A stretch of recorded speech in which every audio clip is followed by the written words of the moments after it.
So I'm delighted to be opening this event, today's event, which is an exciting talk by Ottar Bjørnstad, class of 1988. The talk with a very big title, The Times of the Pandemic, but also an opportunity for many of us to reconnect from different corners of the world and from across the generations. My name is Magda Joshi. I'm the Events and Alumni Engagement Manager at UWCA Atlantic, and I'll have the pleasure of being today's talk's moderator. The session will be about 60 minutes long. During the first half, we'll hear from our guest speaker, and during the second half, there will be time for your questions as well. During the talk, please kindly remain on mute, unless later on you're asking a question. Please use the chat function to share your comments and questions. If you'd like to, just a reminder, you are welcome to rename yourself on Zoom. That would be very helpful for us, so we know your name and also affiliation to the college if you like. I would now like to introduce our guest speaker, who I can see may not need an introduction to many of you. We are delighted to be hosting Ottar Bjørnstad as today's guest speaker. Ottar is the Distinguished Professor of Entomology and Biology and the J. Lloyd and Dorothy Foehr Huck Chair of Epidemiology at the Pennsylvania State University. Ottar got his undergraduate and postgraduate degrees as well as his PhD in Norway at the University of Oslo, and then moved to the United States in 1997, first as a postdoctoral fellow at the University of California, Santa Barbara, and then as a professor at the Pennsylvania State University. He researches the dynamics of outbreaks. His expertise has been used in an advisory capacity for outbreak control and mitigation, as an example for the US Institute of National Health, for the Norwegian Institute of Public Health, the Bill and Melinda Gates Foundation, and Médecins Sans Frontières, amongst others. For the last 8 years, Ottar has also been teaching disease dynamic to the public as part of the Epidemic's massive open online course. The course has engaged more than 100,000 learners from 182 different countries. Our guest speaker is an elected fellow of the American Association for the Advancement of Sciences, the Norwegian Academy of Science and Letters, and the Ecological Society of America. We are delighted to have you with us, Ottar. To begin with, let's look at the time before you joined the college and your life in Norway. In the event introduction, you describe yourself as a run-of-the-mill regular Norwegian country boy. What was your life like growing up? Thank you for having me, Magda. So I've been reflecting a bit on this. So I grew up in Norway. So obviously that, from a global perspective, does make me relatively privileged, but zooming in, I grew up in a 3-bedroom apartment in a block of flats, so not so so very special. One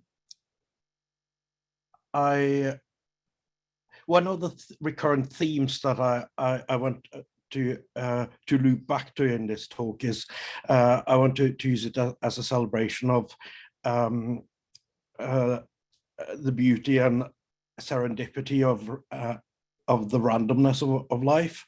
So I went to a regular public school, and I guess just like everybody that most everybody that attends a UWC, I was a bright kid. I enjoyed school. I did well, particularly in the sciences, and but also with I enjoy the humanities.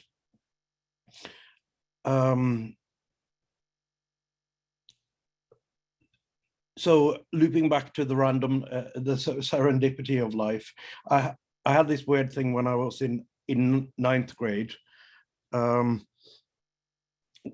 so I guess when that's 1985, that I had to do an elective. For slightly random reasons, I elected for my elective to join the drama class in my middle school, and we put together a reenactment of the musical Hair, which we acted at a local theatre.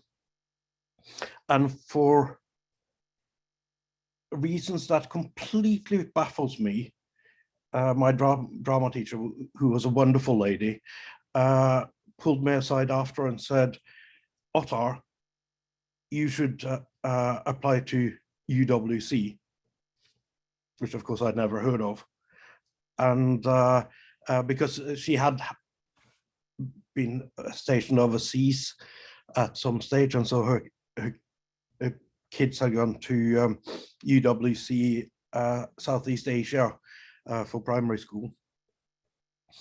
And so, being a good kid, I did what my teacher told me. So I applied, and I was actually, last night, I still remember taking the tram from the suburbs of Oslo, where I grew up, down to downtown, and walking up to the Department of Foreign Affairs to interview for it. And this being in the mid-80s, I do believe I had some really weird kind of turquoise colored trousers, and sitting outside the door to interview. And I can't remember, I think it was either next to Elisabeth Flatla or Liv Tveter, both who ended up being admitted to AC, waiting for the interview, feeling kind of strange. And then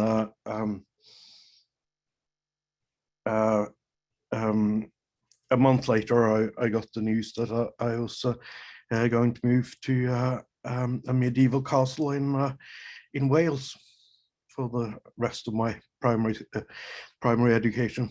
So. Fantastic story. Could you tell us more about this transition from Norway to the college? What were some differences and similarities between your previous school and UWC Atlantic? What was some similarities? Nothing. I think everybody who's gone to UWC will say that it was you know, I moved from home to a dorm with 4 other kids. My second year was Christoph Schenk from Germany, and the other second year from Japan. The name escapes me right now.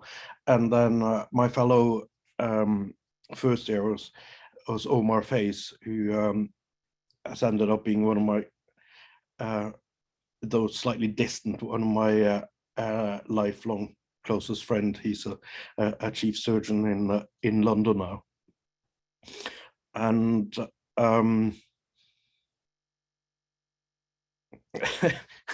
well, just as a random amusing anecdote is, I was sifting through some of my school papers, and I think AC has changed a little bit, but not completely. And so, you know, we had life there is incredibly rich, and it completely enriched my life, both academically and athletically, but also with respect to friendships and what life is all about. I did slightly amusingly find so my dad told me that when I left that I needed to write a diary, and I was sifting through it, and I don't know if it's the same now, but it used to be that we had, it was the wake up call, then classes through to lunch, and then either service or study time, 1 to 3, and then an hour free, then maybe evening code before dinner, and then study time or free time from 7 to 9, and then back to the house, where I had the wonderful luck of having some wonderful house parents. First, Martin Post and Raina, and then after John Devonshire and Irene.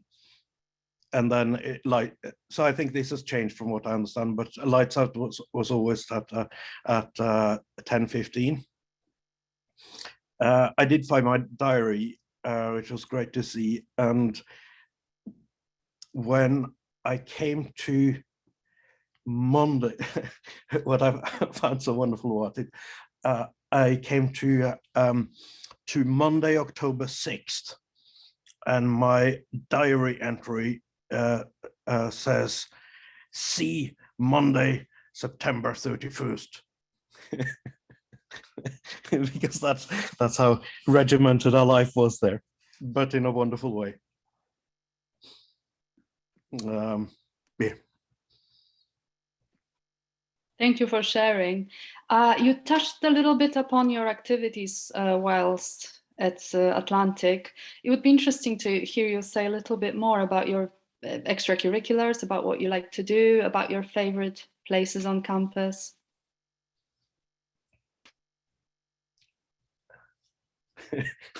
Well, the favorite places on campus, gets a little bit intimate, but I guess there are a few favorites. So the tall tower overlooking the church and the castle was still open to students to climb at the time, which is, I think it's too derelict, but so I'm very fond of that, because I guess that's where I stole my first kiss. And then I guess in a strange fashion, the barn, because I guess that's where I had a different kind of first, which I will not elaborate on. And but then I guess the outdoor swimming pool is where I proudly did my first run of 10 consecutive hand rolls in the yellow banana boat.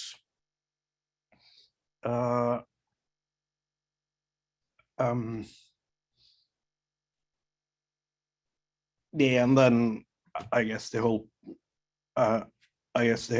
everybody will agree that the whole place is just magical. So, but those are some of them. Now, with respect to the extracurriculars, so I was in beach rescue, and being in beach rescue, so that was my main service, and I'd like to just visit on that to also celebrate and thank another of my teacher. So I'm gonna have to keep repeating how incredible the teachers at ACSE was, but so Paul Belcher was the head of beach rescue at the time, and he was also my math teacher. and I'm not sure if he's in the audience, but if he is, I just want to say that he had a very, very important influence on me. I don't think he particularly cared for me because, well, I was just a young Norwegian bloke. But I still, so I teach mathematical biology, and when I teach linear algebra and matrix multiplications, I still have to take a ramrod position and slightly clutch my buttocks together, and then try to impersonate Paul and say, along and down, because that's how he was teaching us matrix multiplication at the time. So anyway, beach rescue was my main thing. I guess Paul probably didn't particularly care for me also because I was not a very good swimmer. It turned out I was a very good canoeer, so I did end up earning the Corps of Canoeing Lifeguards. But I still remember my second year beach rescue instructor, Chris Garnier, who swam for Namibia, I believe, and had a lung capacity of 8 liters, I think. He would stop me in the hallway and ask me if I'd try to practice my swimming before breakfast. And then, of course, there was my fellow houseperson, Bibi Fernandez, who, in hindsight, I'm pretty sure was not actually a human, but were a dolphin dressed up as a human. I think she swam for Portugal at the time. So, yeah. So my swimming skills were not really on par by beach rescue standards.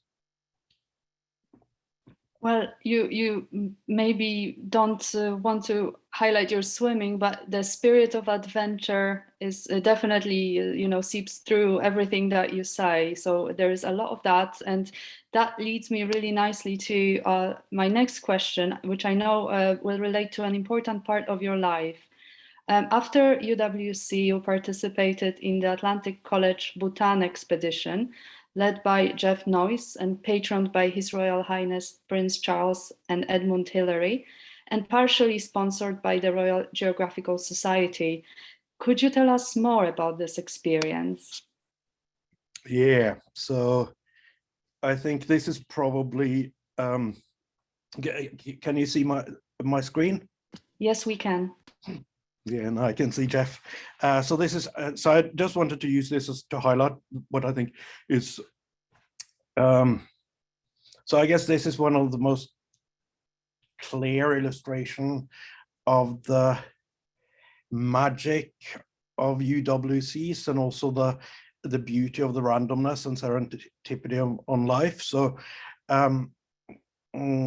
so I just pulled together a slide here that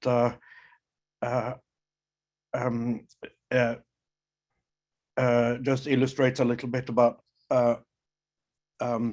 this expedition. Of course, Atlantic College being a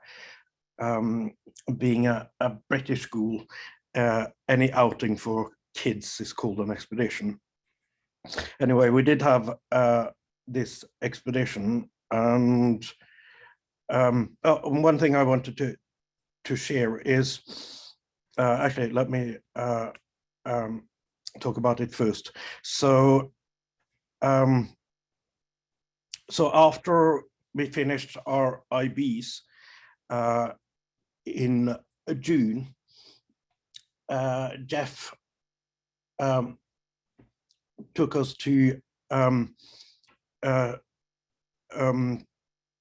took about a dozen of us to Bhutan for 10 weeks, and where we went hiking and climbing, and it was pretty unusual because at the time Bhutan was almost a completely closed country, so it was not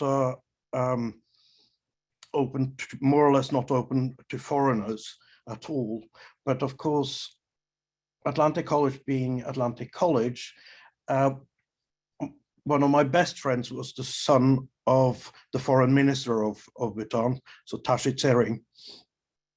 And so that kind of opened some doors. And I guess another good friend, very good friend, Maya Matthews, her parents had been stationed in Bhutan to do some foreign aid work, I think maybe in the agricultural sector, I'm not completely sure. And so that allowed us in. And then this next small bit, which I want to use as an illustrator, is, so on the way to Bhutan, we spent 1 day in New Delhi. So we flew from Heathrow to New Delhi. So we spent 1 day there, 1 night and day there in transit to Bhutan.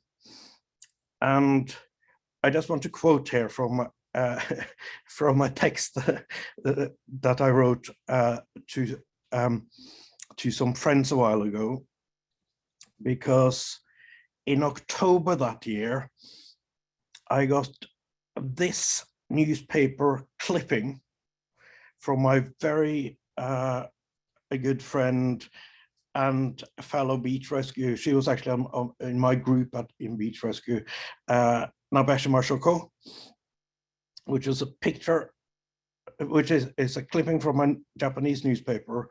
And in it, there's a picture of me and a fellow expedition member from Brazil, Duncan Thomas. And so I think the splendor of Atlantic College is that me, a Norwegian, and a Brazilian, we happened to both get scholarships for sixth form in this medieval castle where we met Tashi and Maya, and therefore were allowed to travel around the globe to spend 6 weeks in Bhutan. Afterwards, one of our best friends, Shoko, was back home in Japan to happen to recognize us in this grainy photo in a Japanese newspaper. And as I've written there, to add incredulity to the story, another fellow student, Mark Lindsay, was a New Zealander. So he'd arranged for us to meet with Edmund Hillary, since he was the New Zealand High Commissioner in India at the time. And then, of course, this being Atlantic College, we all had drinks with Prince Charles before we left for this expedition. And I think the beauty of this is not actually this story, but to a young student from Atlantic College, nothing of this seemed strange at all. It seemed like that's probably, you know, what everybody does in high school. And so, yeah, so I just wanted to use this little anecdote to kind of celebrate an awe about Atlantic College. Tashi very sweetly, at the end of our climb through the Bhutanese Himalayas, we ended up in Jeff will correct me if I'm wrong. I think it's the winter capital of Bhutan, which is Paru. And Tashi wonderfully bartered for me to buy this beautiful hand-painted tanka that is Bhutanese tanka, and I just have to look at this because Tashi sent me the notes about it. It's hand painted with mineral colors and vegetable colors, and it is a picture of the three Bodhisattvas of Bhutanese Buddhist culture, which are the three enlightened beings that gave up going to nirvana in order to guide people to enlightenment. And I had that very carefully stored away for 30 years.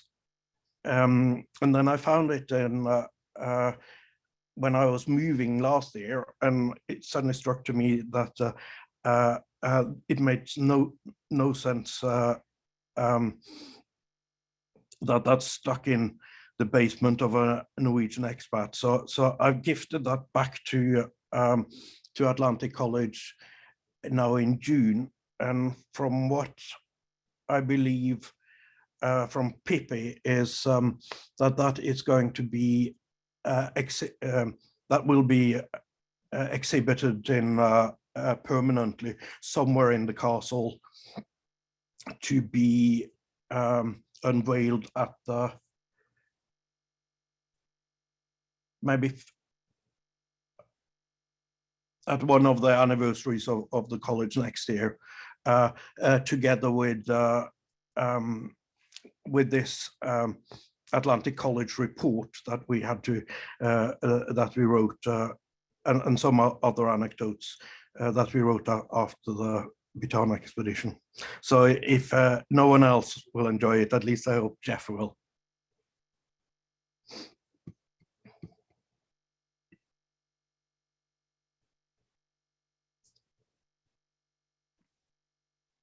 Thank you very much, first of all, for this generous gift, Ottar. I just wrote that also in the chat, as well as for the story. Yes, I can confirm that we will most certainly be displaying the gift going forward, especially that our 60th anniversary of the college is drawing closer. So we will be putting the display very soon. Thank you.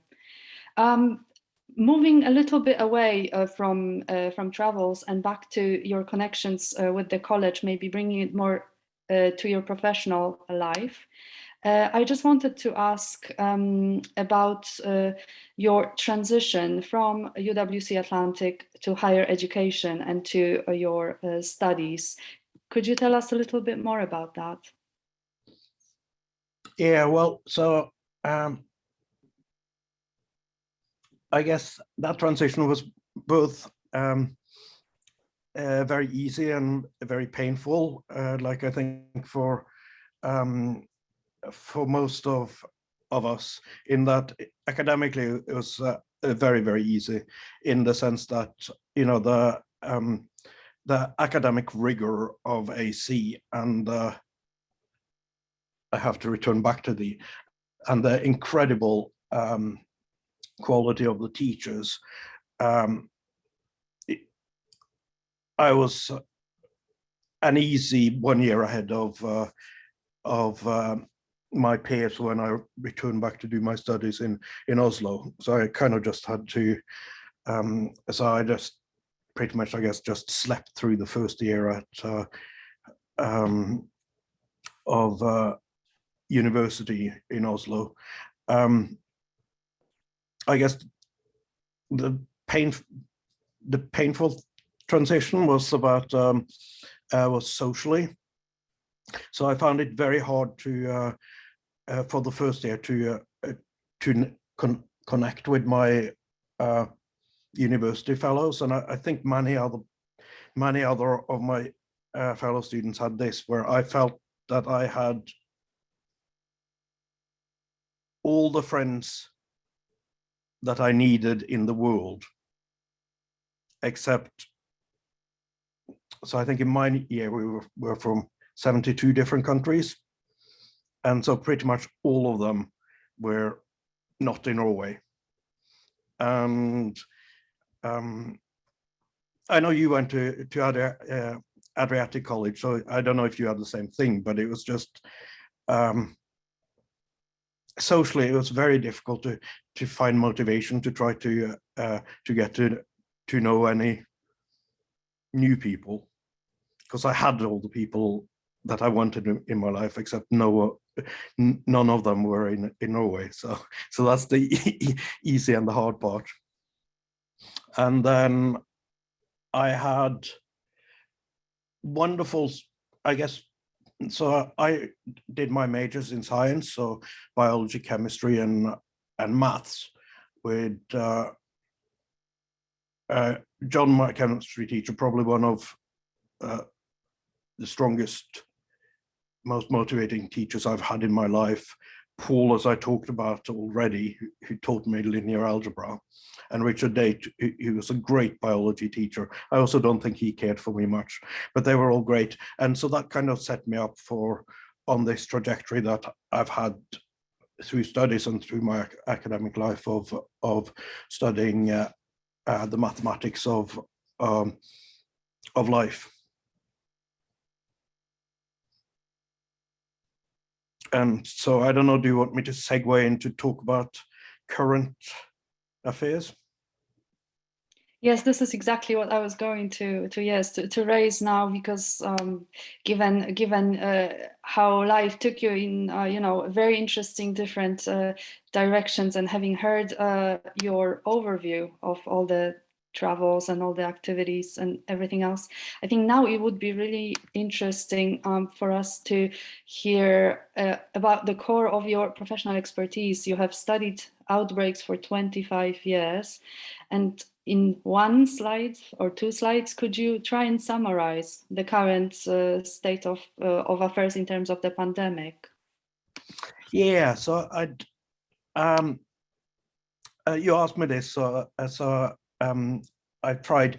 I've been studying particularly infectious disease dynamics and outbreak dynamics for all of my postgraduate years.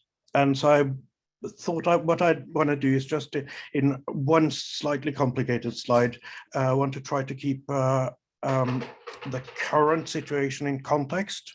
And so, being a professor, I'm going to torture you with the PowerPoint slide. So the human condition is such that we've been plagued with pandemics throughout human history, and it doesn't actually start in the 6th century. It's probably in a main way started about 5,000 to 10,000 years ago with the Neolithic revolution, when humans settled down and started to live in communities. But obviously one of the famous ones that have been carefully documented is the Justinian plague, which was caused by Yersinia pestis, which in the 6th century, that is thought to have probably killed 50% of the Eurasian population. And then, of course, in the 14th century, again, it was the second wave of plague, which was the Black Death, which killed about 50% of Europe.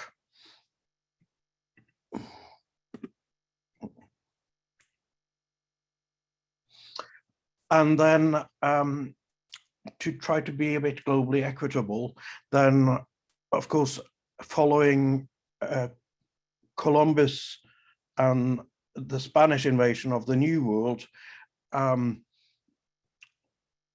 pretty much all of the a majority of the Native Americans were actually not killed by the Spaniards, but were killed by infectious diseases brought by the Europeans to the New World. And so, for example, we know that at least a quarter of the people living in Mexico was killed by smallpox. To be, I guess, as a slight bit of fairness, what people are less familiar with was that when those Europeans came back, they brought syphilis to the old world. And actually, syphilis used to be an incredibly aggressive infection. So many may have heard the term, the curse made the pox be on you.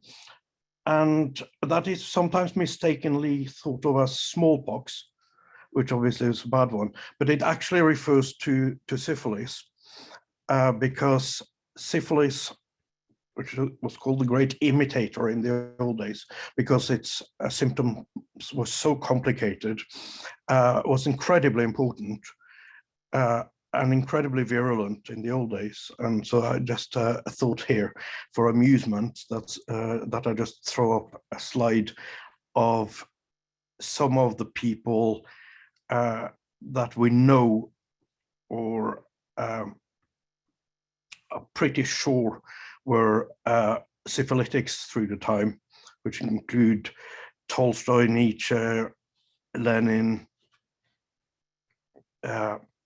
probably Hitler, definitely Al Capone, Beethoven, for sure, because as you all know, he went blind and deaf at the end of his life, which is the classic symptoms of tertiary syphilis, because syphilis will eventually colonize the nervous system and the brain, and it's pretty well documented that some of the highs and lows of the really creative people through European histories were caused by that brain disbalance that tertiary syphilis holds. Anyway, that's an aside, but I just hoping that will tickle some of your interest. And then, of course, later there was the 1918 Spanish flu, which was caused by an influenza that killed 100 million people. Interestingly, and I think this is what will tie us into the current situation, is the age fatality profile of Spanish flu was very curious in that elderly people suffered much less mortality than the middle-aged and young people, which has made zero archaeologists, or people who study the serology of humans, postulate that there must have been a somewhat similar kind of flu, a flu X in the 1950s. And then, of course, there's the HIV pandemic that we say started in 1981. It probably spilled from monkeys into humans in the mid-1940s. And then, of course, we are now currently living through the COVID pandemic that has so far killed about 6 million people around the globe. What is interesting, and I will wrap this up now in this slide, is that in 1889, there was another pandemic, which has been called the Russian flu, that killed at least 3 million people. And there is some molecular evidence that there is a chance that that pandemic is caused by what's called the OC43 virus. The OC43 virus, so we don't know this for sure, but the OC43 virus is a beta coronavirus that is one of the 4 so-called endemic human coronaviruses that has been circulating with us for all times. And OC43 just causes a very mild childhood infection in children now. So about 25, for all of you who had children, about 25% of the cases of the winter cold that causes the kind of green snot in children are caused by these coronaviruses. And we probably all are infected with these maybe anywhere from 5 to 15 times through our lifetime. When we get infected, and any of you who have had children have been reinfected with it when the children were in school, you will have virtually no symptoms at all from this. And so I think that's what is, I think what's interesting about this is that it speaks to the fact that right now we are, I guess we're at the tail end of this epidemic crisis, but I do believe that all of our understanding about coronaviruses is that particularly with the vaccine now, and in the longer term, once everybody has been exposed to it as children, I think that now the consensus in the research community is that this thing should probably just become a mild, it will probably, though we need to fight it really hard with vaccination for a few more years, it should probably just become one of these relatively mild winter colds, because partially because of viral evolution, and I can elaborate that maybe in the Q&A session, but also strongly because of prior exposure during childhood.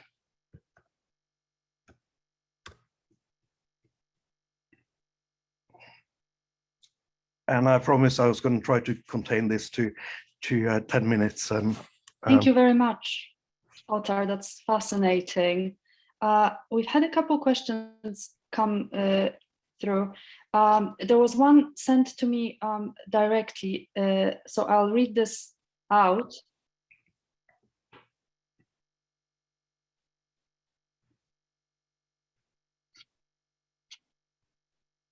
Apologies, I think there might be a delay on my end. I hope you can hear me.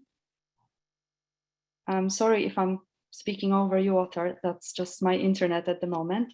The question that I've received is, what are 2 or 3 key research questions you are working on, Ottar, or following, which you think will provide helpful knowledge for this pandemic and whatever next pandemic humanity will face?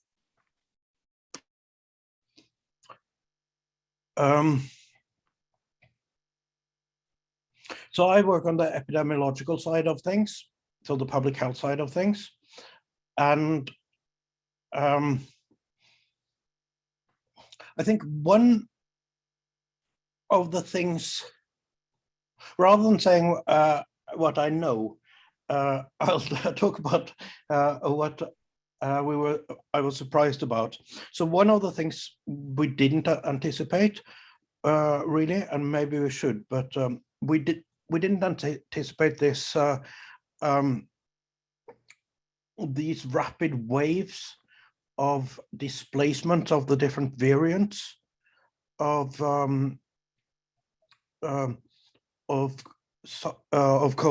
COVID from wild type through alpha, beta, delta, and omicron. I think coronaviruses, the other coronaviruses are really relatively stable. So we don't see that kind of variant replacement. And so because of that, before COVID-19, we kind of didn't expect that. In hindsight, we were a bit naive about it, and it's because since it wasn't contained and it went pandemic, then the number of cases was so huge that as evolutionary biologists, what we know is that when you got huge population sizes, then there's a huge opportunity for mutations to arise. One thing which is interesting is we've seen these waves, but going with these waves, one interesting thing particularly with Omicron, which we're seeing now. So Omicron is probably 3 to 4 times as transmissible as the wild type, the first strain. But it's much more transmissible, but also a milder disease. And that is a really interesting biological thing where it has evolved to become more transmissible, but to do that, it has evolved to colonize the upper respiratory tract, where it's much easier for the virus to escape to infect other people, which is the downside. Now, the upside is that severe disease of respiratory viruses is caused by colonization of the lower respiratory tracts. That's where we get flooding of the lungs and pneumonia. And so there's this interesting thing where the virus has evolved to become much more transmissible, but in so doing, it's causing much less severe disease, because the severe disease from the lower respiratory tract, which was caused by wild type and also delta, that severe disease was caused because the virus was in the lungs. But getting out of the lungs for a virus is actually really hard. And so we're seeing this really, we're learning a lot of new biology from the ongoing pandemic.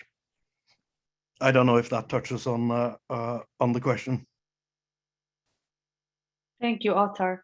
As you were answering, I've seen a couple people comment on your very concise and great presentation in one slide. So maybe just to read out one comment. Thank you for that great lesson on one slide. Wonderful learning.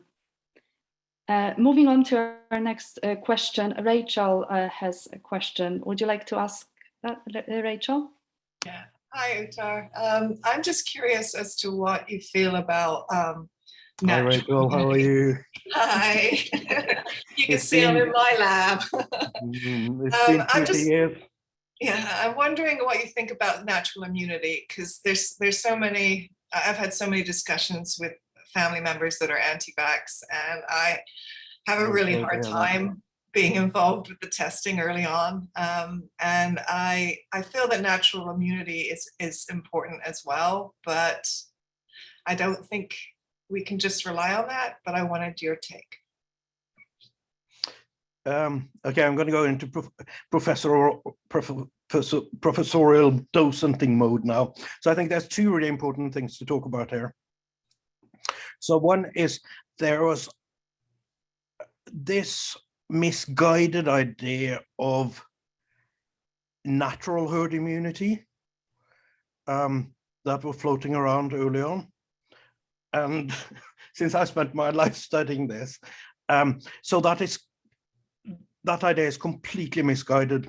So there is, for these viruses, there's no such thing as them going away because of natural herd immunity. Mm-hmm. We know that for all of these viruses that are immunizing or partially immunizing, we know that they will keep circulating. And if you want to be really nerdy, we know that there's always going to be 1 divided by the reproductive number, fraction of the people that will be susceptible. Okay. And so the chain of transmission is always going to continue. And so the only way that we can attain true herd immunity is through vaccination, because that's the only way that it's possible to push the effective reproductive number below 1. Okay, sorry, I'm getting technical now, but I can't stop myself from getting carried away.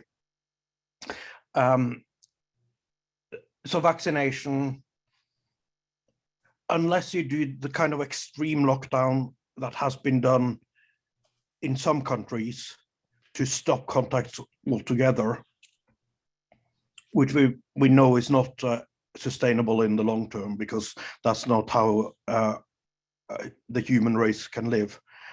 We know vaccination is the only way to attain herd immunity to the extent of breaking the chain of transmission. Then another important thing, I think, that maybe the public doesn't quite realize is, and I know this because I've been studying COVID, but I've been studying a lot of different respiratory viruses before. So paramyxoviruses, which causes viral croup, and rubella and measles. And there is a slight misunderstanding, sorry, this is a very long answer, about the so-called breakthrough infections, which is that the viruses are somehow breaking through the vaccine protection. So for these respiratory viruses, it's really important to realize that the upper respiratory tract is actually what we call immunologically permissive, in that infections in the upper respiratory tract generally will not cause the immune system to go to all-out war. And that's because our immune system is actually incredibly toxic.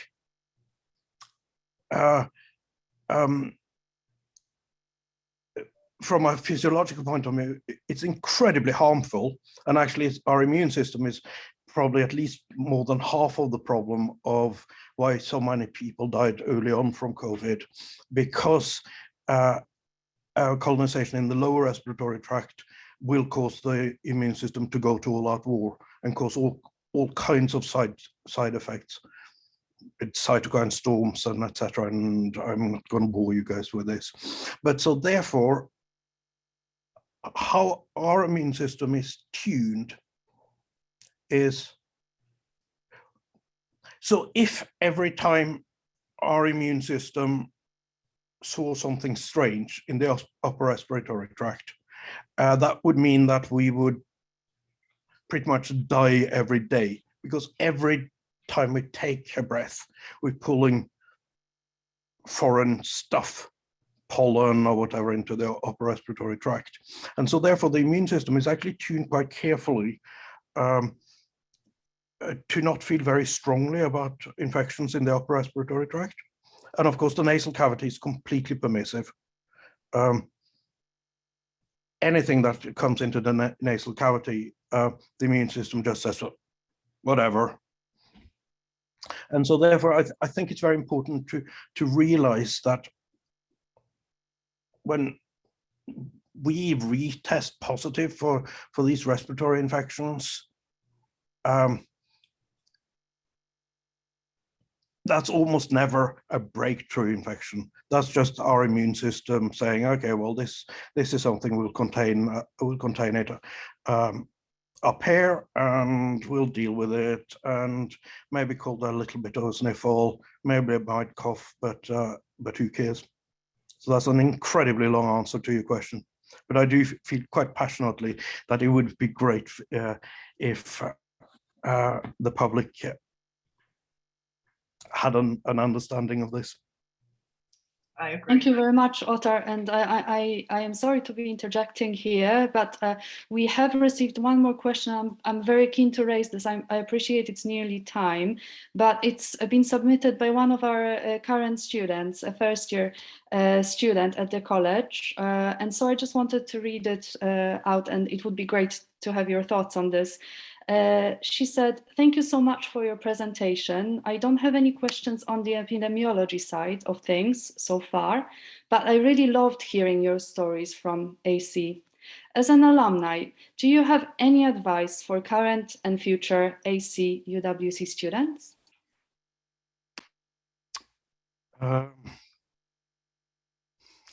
Not really. I think revel in it. Just make sure that you roll in it like a, I guess like a dog in horse shit. Make sure, I think we all realize this. It's such an incredible privilege and life opportunity to be at a UWC.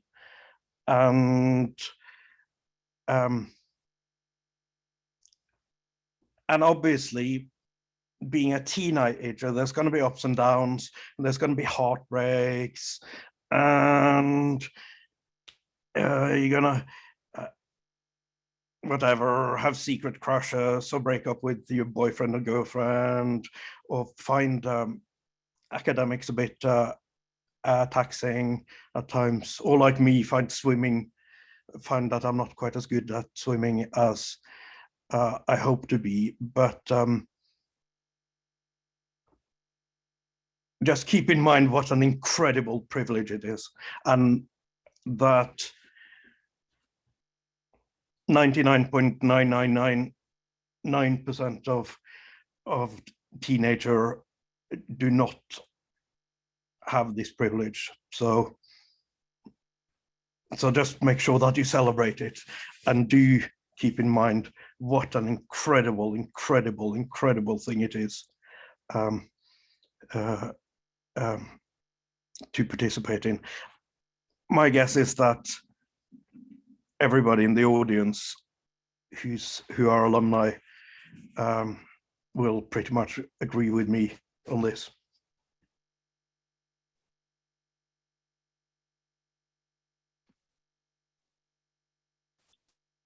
Thank you very much, Ottar, for your knowledge, memories, and information, to quote one of our attendees.